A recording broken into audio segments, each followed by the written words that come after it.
test drive. Agora eu sei qual que eu compro. Esse é o vermelhão. Mano, eu vou pedir pro cara entrar ali dentro. Rapidão, só pra mostrar o baú.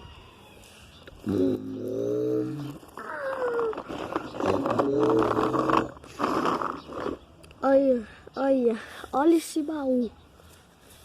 Não sei se tá pegando. Aí, mano, tem uma pranchinha. O baú tá meio velho, mas eu vou comprar ele mesmo.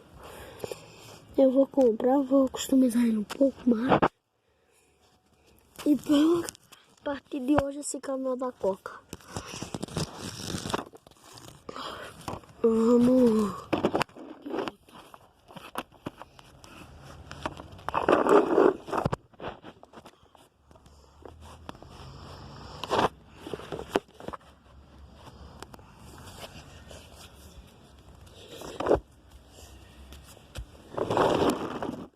Eita, esses caíram.